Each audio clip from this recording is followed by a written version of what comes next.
Un saludo de bienvenida a los amantes de la historia de la dinastía Tudor, de sus reyes, su corte y su época.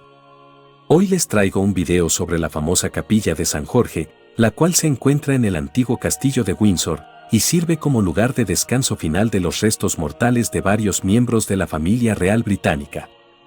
Con este material, espero complacer a todos los amigos que continúan solicitando este tema. Y también rendir un pequeño homenaje a la recién fallecida reina Isabel II. Y sin más, comenzamos.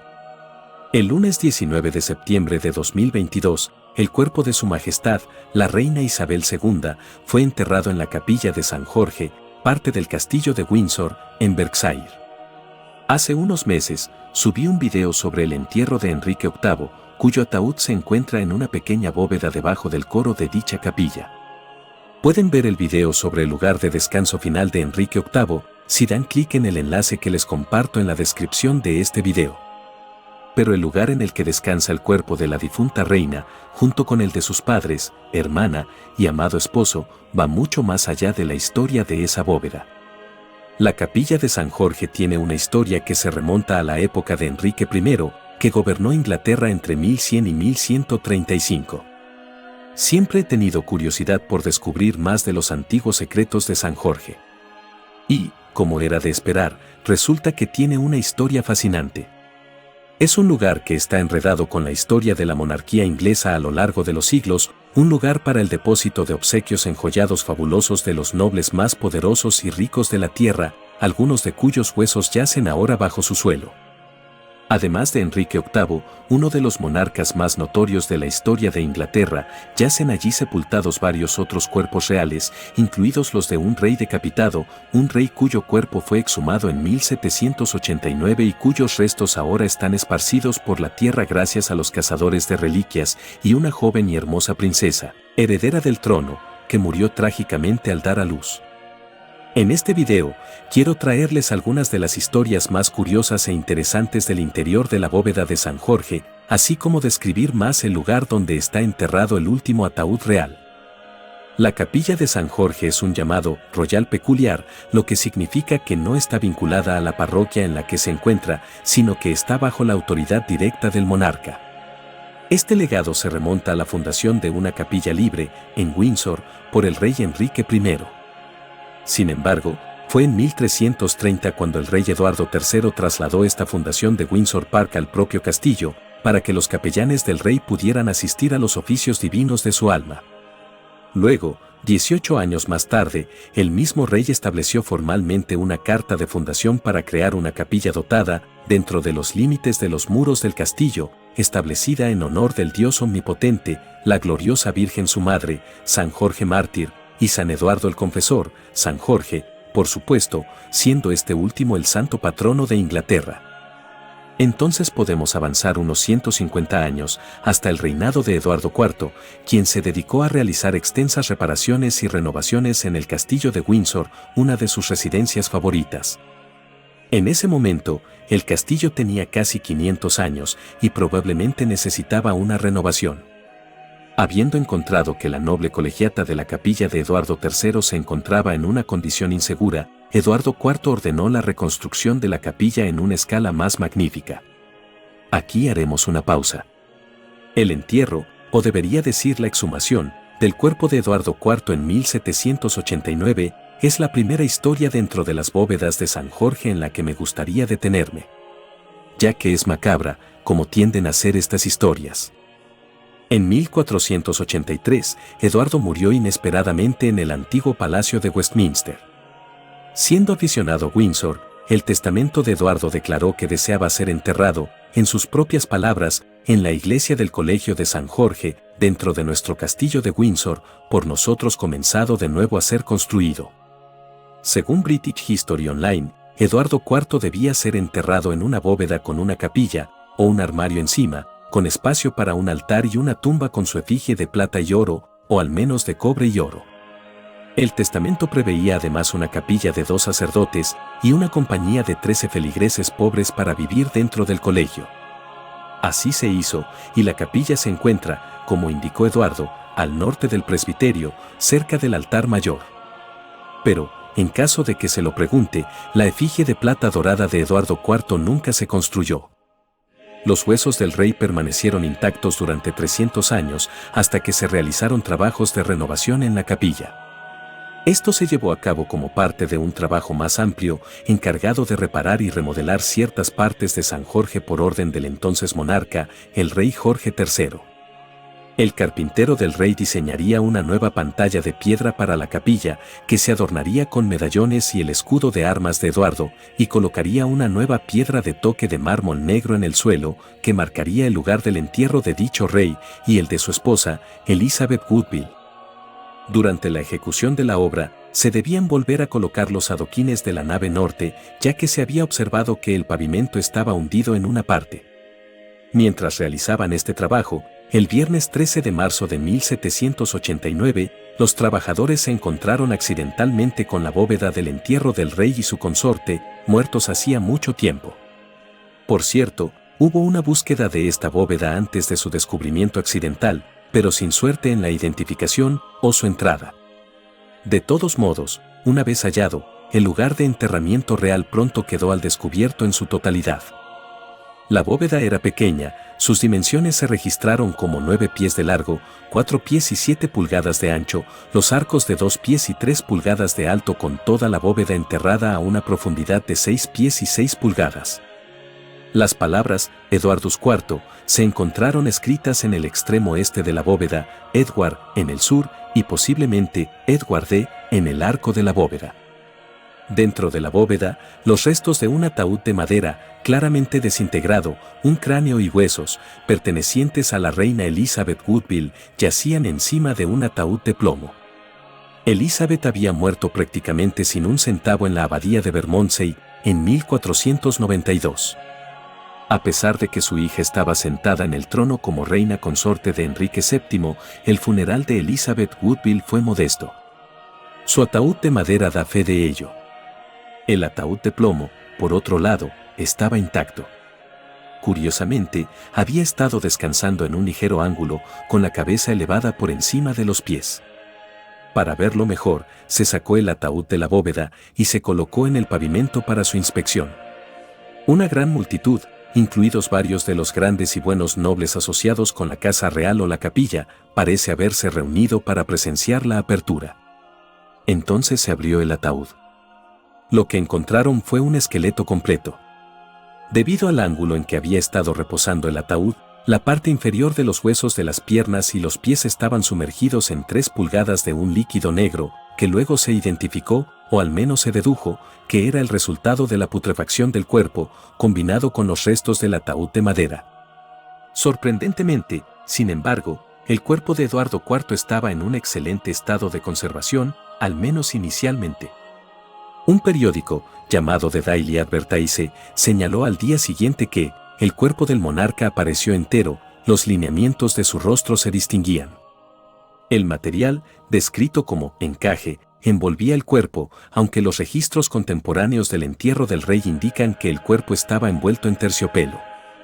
El lino ciertamente también habría envuelto el cuerpo como la primera capa, y se usó de manera omnipresente para enterrar a los muertos de cualquier estado durante el período medieval y Tudor.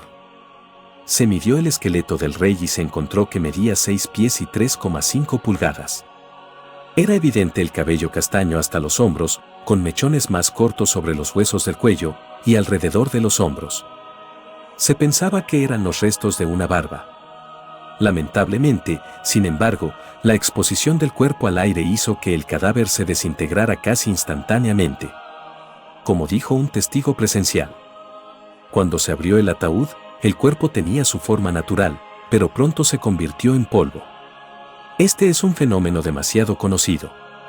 El efecto del aire que entra en contacto con un cuerpo previamente bien conservado está bien documentado, como también podemos ver en el caso de la apertura del ataúd de la reina Catalina Parr en el castillo de Ciudad.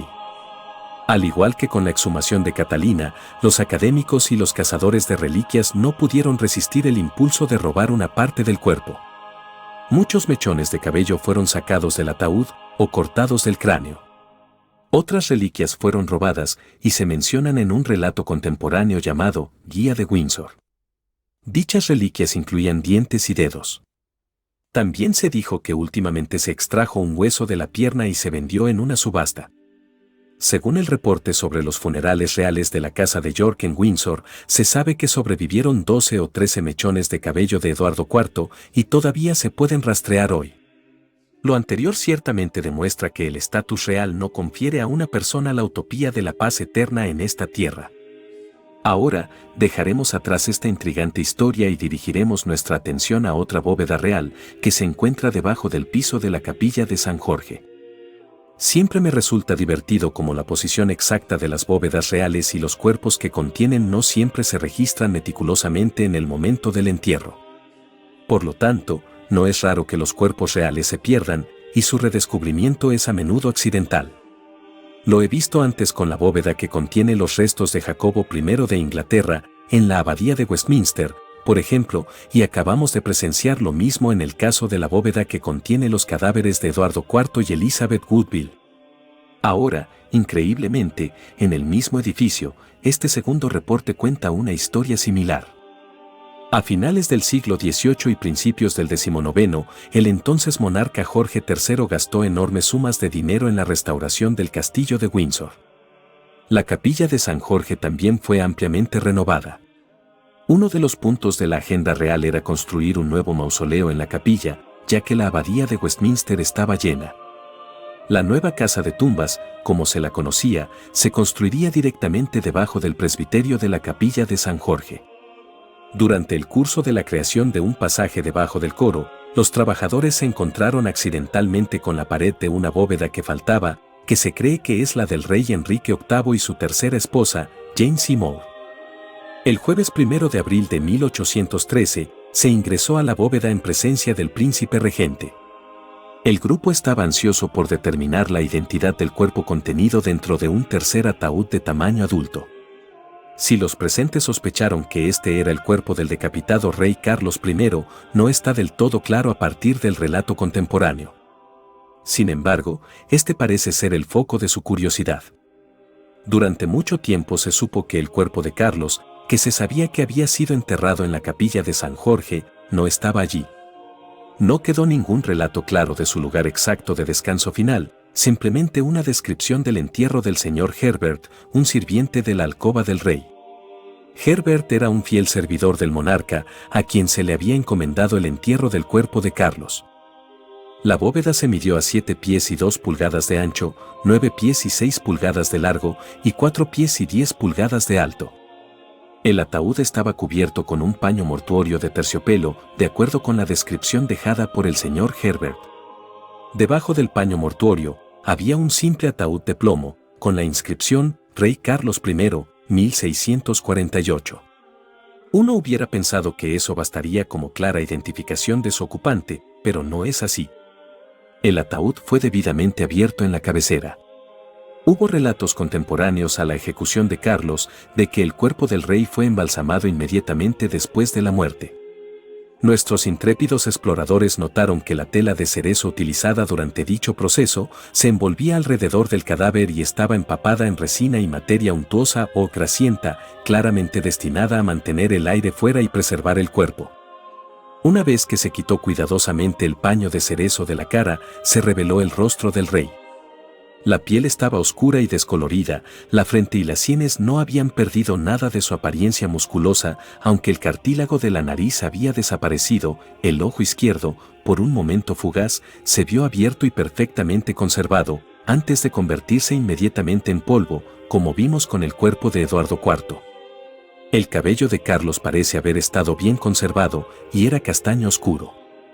Su rostro era largo y ovalado, y lucía una barba puntiaguda, tan característica de ese periodo. Más bien espantosamente, la cabeza fue luego separada del cuerpo. Se notó mucha pegajosidad entre la cabeza y el cuello, y esto se atribuyó a la sangre seca, que se cree que siguió saliendo de los principales vasos sanguíneos del rey durante algún tiempo después de que se completó el proceso de embalsamamiento. Sin embargo, con un poco de maniobra, la cabeza de Carlos fue levantada y examinada. Se observó que estaba limpiamente cortada de los hombros, al nivel de la cuarta vértebra cervical. Finalmente, el partido concluyó que no podía ser otro que el rey perdido, Carlos I, el único monarca inglés ejecutado por el pueblo en la lucha entre la corona y el parlamento, lucha que terminó con la muerte de ese rey en 1648. Mientras estaban allí, el segundo ataúd, que se pensaba que contenía el cuerpo de Enrique VIII, fue inspeccionado y se descubrió que estaba roto, posiblemente cuando el ataúd de Carlos fue arrojado sin contemplaciones a la bóveda, y el cuerpo del interior quedó reducido a un mero esqueleto. También se encontraron pelos cortos, que se cree que son parte de la barba del rey. Parece que no se sacó ninguna reliquia de aquí, y si lo fue, nadie lo admitió. Finalmente, se notó que el ataúd de Jane Seymour estaba completo, y se tomó la decisión de no abrirlo por mera curiosidad. Aunque el relato contemporáneo no lo menciona, supongo que entonces la bóveda se volvió a sellar. Como mencioné anteriormente, a principios del siglo XIX, Jorge III creó un nuevo mausoleo real dentro de la capilla de San Jorge. Esto se conoció como la Casa de las Tumbas. Como muestra la imagen a continuación, la Casa de las Tumbas consta de una serie de estantes, sobre los cuales actualmente descansan 25 cuerpos de ascendencia real. El primero de ellos se colocó en la bóveda en 1810, poco después de terminar su construcción. En 1817, el cuerpo de la princesa Carlota Augusta de Gales también fue enterrado en la bóveda. Esta princesa murió pocas horas después de un parto traumático, su hijo pequeño nació muerto. Nadie sabe por qué murió, ya que Carlota parecía haber sobrevivido al parto, aunque ahora se especula que una embolia pulmonar fue la causa de su repentina muerte. Ella tenía apenas 21 años. Posteriormente, su obstetra se suicidó, sin duda bajo la dolorosa presión que sintió al haberle fallado a su paciente. La muerte de Carlota fue una tragedia para la nación. Era muy querida y profundamente afligida. Curiosamente, como el único vástago sobreviviente de Jorge IV, las muertes de Carlota y la de su hijo eventualmente resultarían en la inesperada ascensión al trono de la reina Victoria. Si visita la capilla de San Jorge hoy, puede ver un monumento conmovedor a la princesa de 21 años en la esquina noroeste de la capilla. El penúltimo miembro de la familia real en ser enterrado en la Casa de las Tumbas fue el príncipe Felipe, duque de Edimburgo, quien falleció en 2021. Su cuerpo esperaba la llegada de su esposa, la reina, cuyo ataúd finalmente fue enterrado al final de su servicio de internamiento el 19 de septiembre pasado. Sin embargo, no se cree que este sea su lugar de descanso final. Se cree que en algún momento, la pareja será trasladada a la capilla de Jorge VI, en el lado norte de la capilla de San Jorge, donde el padre de la reina, su madre y su hermana, la princesa Margaret, están enterrados. Será el final de una era en la que sin duda hemos perdido a un gran ser humano y un ejemplo para todos nosotros. Sin embargo, podemos hacer una súplica al encargado del registro de sepulcros en San Jorge. Y es, que tome nota precisa de dónde será finalmente enterrada Isabel. Y bueno amigos, hasta aquí este video sobre la capilla de San Jorge y algunas de las interesantes historias sobre los lugares de entierro que allí se encuentran. Espero que les haya gustado. Y espero que a Luis Esquivias, Guadalupe Motley, Harold Quintero, Marta Brahe y a todos los que pidieron un video sobre este tema, también. Muchas gracias a todos por ver, comentar y seguir el canal. ¡Feliz día y hasta la próxima!